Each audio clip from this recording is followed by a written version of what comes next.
Guys, welcome back to my channel. അപ്പോൾ ഇന്ന് ഞാൻ ഉണ്ടാക്കി കാണിക്കാൻ പോകുന്നത് നമ്മുടെ റവ വെച്ചിട്ടുള്ള ഒരു അടിപൊളി ഒരു കേക്കാണ്. ഇതിന് റവപ്പോള, തരിപ്പോള എന്നൊക്കെ പറയും. അപ്പോൾ ഇത് ഉണ്ടാക്കിയെടുക്കാൻ ഭയങ്കര സിമ്പിളാണ്. അപ്പോൾ നമുക്കിത് എങ്ങനെ ഉണ്ടാക്കാൻ നോക്കാം. ആദ്യം തന്നെ നമുക്ക് 1 കപ്പ് പഞ്ചസാരയും 2 ഏലക്കയും ഞാൻ എടുത്തിട്ടുണ്ട്. ഇത് നമുക്ക് നല്ല പോലെ പൊടിച്ചെടുക്കണം. ഇനി ഇതിലേക്ക് 4 മുട്ടയും 1 കപ്പ് റവയാണ് വേണ്ടത്. റവ നമുക്ക് വറുത്തതോ വറുക്കാത്തതോ എടുക്കാം. അപ്പോൾ നമുക്ക് ഫസ്റ്റ് മുട്ട നല്ല പോലെ ബീറ്റ് ചെയ്തെടുക്കാം. നമ്മൾ കേക്കിനൊക്കെ ചെയ്യുന്ന സെയിം മെത്തേഡ് തന്നെയാണ് ഇതിനും. ഇതിലേക്ക് ഞാൻ 1 ടീസ്പൂണ് വിനെഗറും 1/4 ടീസ്പൂണ് ഉപ്പും ചേർത്ത് കൊടുത്തിട്ട് നല്ല പോലെ ബീറ്റ് ചെയ്തെടുക്കുന്നുണ്ട്. അപ്പോൾ ഇതിലേക്ക് നമുക്ക് വാനില എസൻസ് ചേർത്ത് കൊടുക്കണ്ട. വാനില എസൻസ് ചേർത്ത് കൊടുത്തു കഴിഞ്ഞാൽ ഇതിൻ്റെ ഒരു ഫ്ലേവർ മാറിപ്പോവും. അപ്പോൾ വാനില എസൻസ് ഇല്ലാത്തായിരിക്കും നന്നാവുക.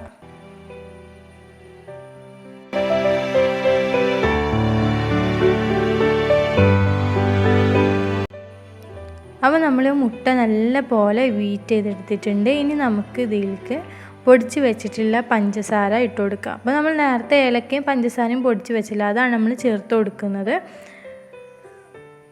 എന്നിട്ട് ഇതും നല്ല പോലെ ബീറ്റ് ചെയ്തെടുക്കണം. അപ്പോൾ നമ്മൾ പഞ്ചസാരയും മുട്ടയും കൂടി നല്ല പോലെ ബീറ്റ് ചെയ്തെടുത്തിട്ടുണ്ട്. ഇനി ഇതിലേക്ക് 1/4 കപ്പ് സൺഫ്ലവർ ഓയിൽ ചേർത്ത് കൊടുത്തിട്ട് ജസ്റ്റ് ഒന്ന് ബീറ്റ് ചെയ്തെടുക്കുക.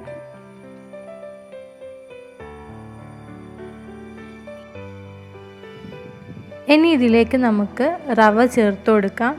അപ്പോൾ നമ്മൾ നോർമൽ കേക്ക് ചെയ്യുമ്പോൾ നമ്മൾ ഈ റവയ്ക്ക് പകരം മൈദയാണ് എടുക്കാറ്. അപ്പോൾ അത്രയും ഒരു വ്യത്യാസം മാത്രമേ ഉള്ളൂ, ബാക്കിയെല്ലാം സെയിമാണ്. പിന്നെ വാനില എസൻസും നമുക്ക് ഇതിനകത്തേക്ക് വേണ്ട. അപ്പോൾ ഈ 2 ഇൻഗ്രീഡിയൻറ്റ് മാത്രമേ ഇതിനകത്ത് ഒഴിവുള്ളൂ. ഇതിലേക്ക് നമുക്ക് 1/4 ടീസ്പൂണ് ബേക്കിംഗ് സോഡയും 1/2 ടീസ്പൂണ് ബേക്കിംഗ് പൗഡറും ചേർത്ത് കൊടുക്കാം. എന്നിട്ട് നമുക്ക് ബീറ്റർ വെച്ചിട്ട് തന്നെ ഇത് ജസ്റ്റ് ഒന്ന് ബീറ്റ് ചെയ്തെടുക്കാം. ഓവറായിട്ട് ബീറ്റ് ചെയ്യാതെ ശ്രദ്ധിക്കുക. അപ്പോൾ ബാറ്ററി ഇവിടെ റെഡിയായി കിട്ടിയിട്ടുണ്ട്. ഇനി ഞാനിത് ബേക്ക് ചെയ്യാൻ പോകുന്നത് കുക്കറിനകത്താണ്. അപ്പോൾ ബട്ടർ പേപ്പറും നെയ്യും വെച്ചിട്ടാണ് ഞാൻ ഗ്രീസ് ചെയ്തെടുക്കുന്നത്. നെയ്യ് തന്നെ മാക്സിമം എല്ലാവരും എടുക്കാൻ ശ്രമിക്കുക, നെയ്യായിരിക്കും കൂടുതൽ ടേസ്റ്റ്. അപ്പോൾ ഇനി നമുക്ക് ബട്ടർ പേപ്പർ വെച്ചതിന് ശേഷം ജസ്റ്റ് ഒന്നുകൂടെ നമുക്ക് നെയ്യ് സൈഡ്സിലൊക്കെ എല്ലാ സൈഡ്സിലും ഒന്ന് നെയ്യൊക്കെ ഒന്ന് ഗ്രീസ് ചെയ്തെടുത്തതിന് ശേഷം നമുക്ക് ബാറ്റർ ഇതിനകത്ത് ഒഴിച്ചു കൊടുക്കാം.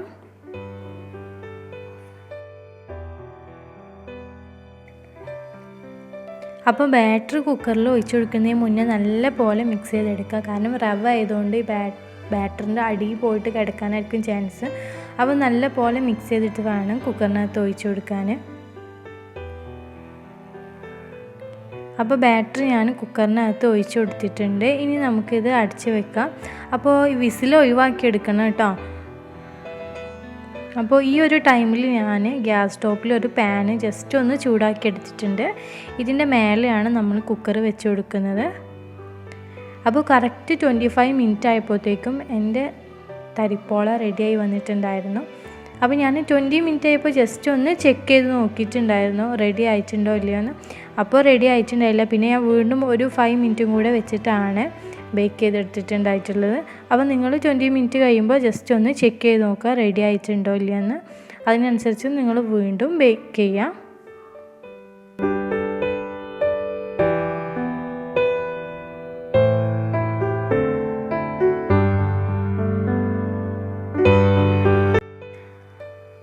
അപ്പോൾ റവപ്പോള ഇവിടെ റെഡിയായി വന്നിട്ടുണ്ട്. ഞാനിത് റെക്റ്റാങ്കിൾ ഷേപ്പിലാണ് കട്ട് ചെയ്തിട്ടുള്ളത്.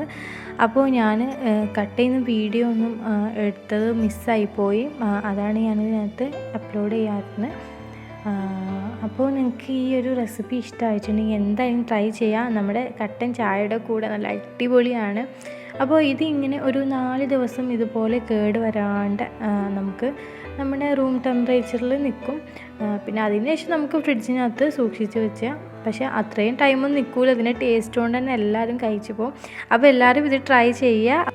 അപ്പോൾ ചാനൽ സബ്സ്ക്രൈബ് ചെയ്യാത്തവരുണ്ടെങ്കിൽ ഇപ്പോൾ തന്നെ സബ്സ്ക്രൈബ് ചെയ്യുക, ഷെയർ ചെയ്യുക. അപ്പോൾ വേറെ വീഡിയോയിൽ കാണുന്നവരേക്കും ബൈ.